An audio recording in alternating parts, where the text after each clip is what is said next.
Renaissance music.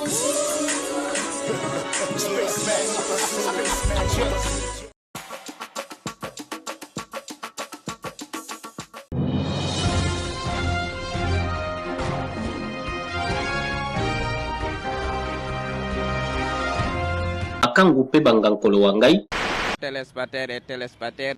loyeli malamu na makamaguki. Batuni question on a donc pas fallu parce que toi tu es mieux informé par rapport aux informations voilà pourquoi nous sommes venus pour tout le commettre sur la nayo na ba fan nyonso ya Sarato la télévision. Sa réponse était quoi?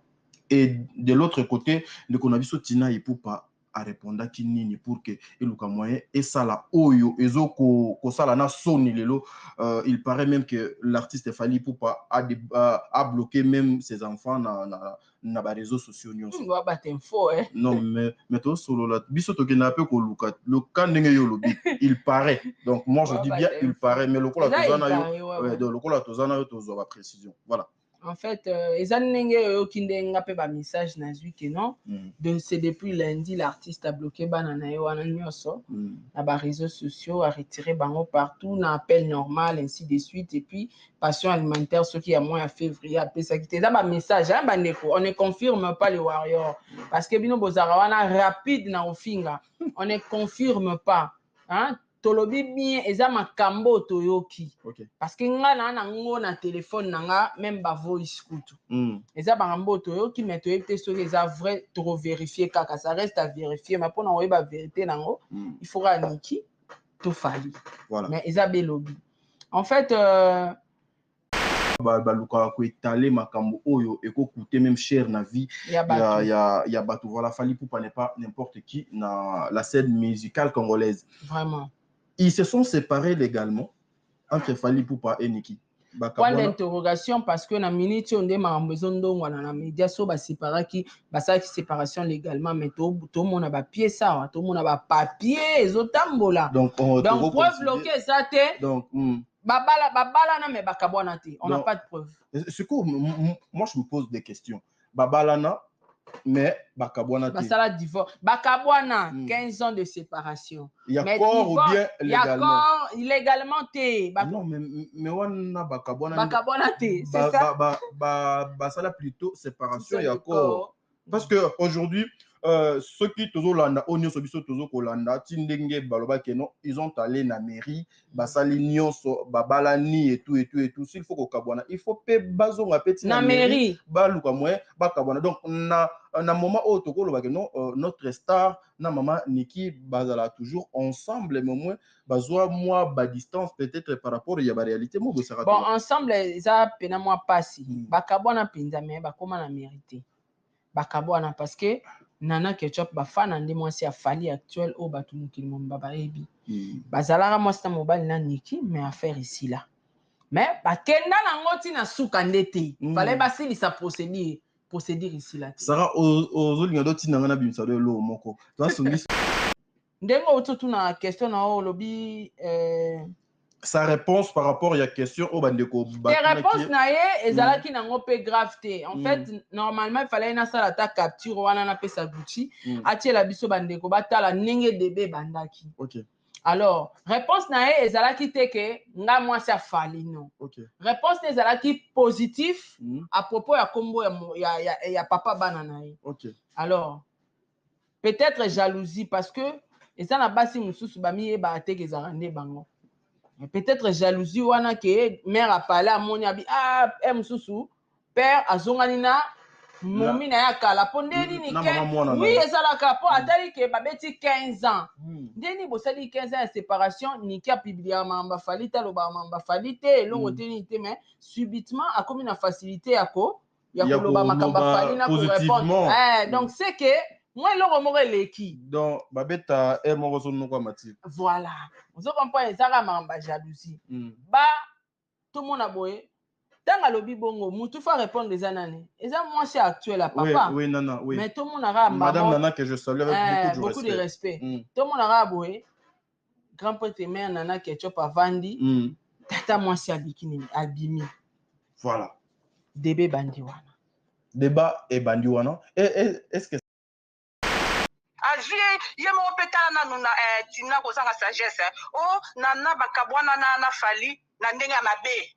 donc bakabwana na ndenge ya mabe bapardonne nana mais bapardonna ndiki te tala nzambe aza nzambe ya justice aza nzambe na ndenge ya kimia kolingike makili ezotanga etika donc ndika mpe bafinga mpe nana pwani bafinga ye nano kindumba ya nana nani ayebi te nani ayebi te azali tiel tiel imagine ka tiel ozolala na bato combien mais fali andima ye bongo ye nde bazohonore boni boyeko awuti mpe na mobali mosusu baboye mpe kuna mama wana ntan mosusu bamindele mpe bazala mwa babiloko na bango ntan mosusu mpe amonaki boyi mwa eloko aboyi mwana na ye abala nani nana azongi kozonga azongeli fali eputa awa mwasi mosusu andimi fali na pasi me ye azongi bavandi na fali elelo ekomi amonela nani pasi so ye amonela nani pasi ntango donc nde balobaki akuta fali na rien akuta fali na rien te misi azwi de mokanda mais biso toyebi ke mama nana anyokwama na fali na ye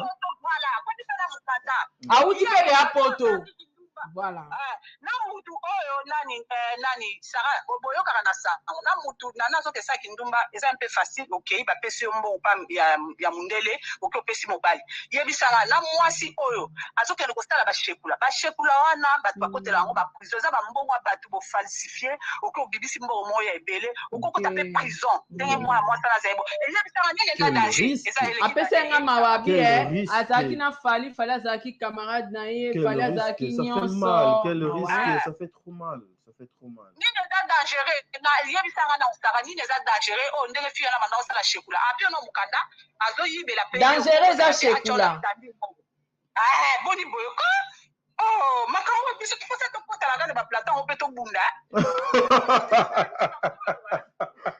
te mama kobunda te ezosala biso mpasi bainjustice oyo etika mboka na biso bainjustice eleki mingi tozoloba toyebi nzambe tozosambela me makambo tosalaka so bamoni kote oyo motu aza na mwani batalaka bainteret personnel bozotala te bainteret bana na kokola sans papa surtout na bana basi bamibali le mosu mama na bango azoka bamibali wana banini mama na bango ezosimba te po azaka na mpe na blessure mobo mpe mokanisi bana na bazosepela bayebi ke papa na bango azala quelque part po ani bana mosusu bavala na papa moboye quelque part ebango te pourquoi ali bakamati mama na bino mpe boyoki na media bazobopa mama bino azala endumba bablesse bino sous défense ça fait trop mal ça fait trop mal ça fait trop mal ça fait trop esosa mpasi bakangaki ye na mbeti bakokakola ye moko bauti oloba oyo ye moko tina wana makambo oyo aye ndenge abima na bawilo longomo si elle était parfaite akabo wana na mama pardon tina bima na wilo longomba te ye mo aloba olobi mama olobi yango kato boni bobosa assemble sara oyokaki audio wana te nani nayokaki yaya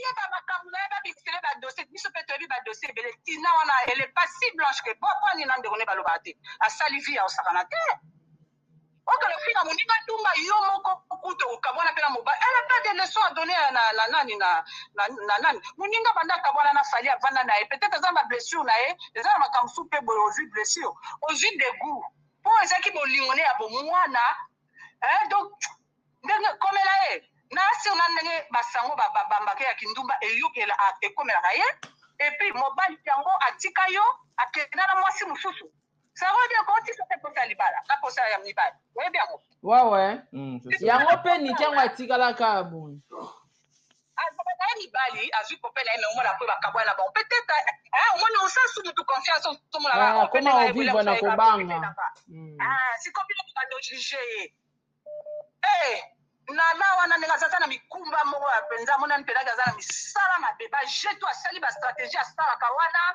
baprépare alekisi na semeki aoblige na yeya mobali aleka nono ele vraiment trop fort obligé na semeki c'est grave fali aza na zoba ekozongela ye baboti bana mais avant toujours appel mosusu tozwa mwa mata mwa une minute moko merci beaucoup maman zela non parle ça va tozwa appel à suka appel à Souka. Bernard Tola. Papa Bernard Tola, c'est mon papa. Papa Bernard Tola, c'est mon papa. Le papa m'a vu grandir sur l'avenue Mawana. Merci beaucoup, papa Bernard Tola. C'est mon papa. Papa Bernard Tola de Aboum Singana Maloba. Merci beaucoup, papa. Je suis très d'accord. Voilà. Donc, c'est comme ça. Nabatoli, Namakambo Bele, Oyo, Ozo Kosala. Voilà pourquoi tout le Kilio Lelo, tout le Kometo Kundola Makambo Yafali, et ça l'a vraiment pas si. Lorsque tu avais appris d'abord Makambo Oyo Yafali pour Passara, et ça n'a qu'un déni. En tout cas, na kokai ko supporter en côté parce que comment qui makambo ya bana na kati. Voilà. Omoni Fally aza artiste musicien, aza star. Eza possible que makambo na eleka rapide na réseaux sociaux ou bien na médias. Voilà. Mais Gucci, Limbisa, le temps de parler avec Gucci. Moi, réalisation des fois, peu de bon, ça cate. Il ça rappelle Gucci, bah, hier, moi, donc, bon, ça. Gucci va vivre bongi, c'est la biso. Voilà. C'est bon, donc, Gucci. Merci beaucoup, Gucci. C'est bon. Ouais. Donc, ngata on a mona kiango déjà vie à Fally et moko. Na ya mwasi na eto na mama bana na eso ibaye na na réseaux sociaux eza parce que aza star. Okay. Mais eza batunde fo baya nango eno bandeko. Okay. Eza lokola nga lelo nazwi vie nanga ya nanga mwasi to ya nanga mobali moko nda ye abando betela bino ke Sarah wana kutu aza boye boye parce que biso tozaka na balobaki mais toi na confirmation te. Voilà. Siko soki ndeko nanga mutaye ko confirmer bino na média et comme problème mususu ngelo ke shoka ngara to na moni ndeko na koti na kati amoni pe comme dossier ya bana en tout cas et déranger nga makasi. OK. Donc voilà. Voilà, et déranger Kiyomakashi Sarah Tola, mais aujourd'hui beaucoup de questions se posent. Pourquoi Ebimi Kakanatan Oyo? Qu'est-ce qui est à la base Yakolukamwe Yakobimisa Makambo Oyo Nathan Oyo? Parce que Batoupe Balobi mais Sarah beaucoup plus local là dans la kanaba analyse na Makambo Yamalonga donc Sarah azana ba vérité Oyo ezali caché pour que tout le Kamwe to soit lumière. Ah watoye pona et éclaircissement Sarah qu'est-ce qui est à la base Yakolukamwe Yakobimisa Biloko Nyonso et qu'est-ce qui est caché derrière Makambo Nyonso Sarah? En fait, selon moi, ça n'engage que moi. Prenez vraiment le temps. Donc, malembe. Bon, tu as fait ma question, Anna. Na maele nanga. Nazomo nango eza jalousie mouté reni na kati. Ok. Yaka jalousie. Jalousie. Donc, jalousie mouté koti na kati wana. Na tous les 3 personnes wana, eza jalousie. Donc, bao et la Fally. Pour moi. À cause de la question, à tout na Instagram, il y a un de créer nyonso oyo bien ezaki déjà ma donc e bandaki. Non, en fait, depuis na bango ezaki neti ba aventure. OK. OK. Niki azaki na Instagram na ya komi bi ba question ezalaka ke ba basala la Instagram mingi ba yebi. Posez-moi une question na ba Facebook pesa. Alors ba poser qui question sur Fally. Il pas répondre qui. Problème e banda ina réponse na. OK. Voilà, S'abonnez-vous.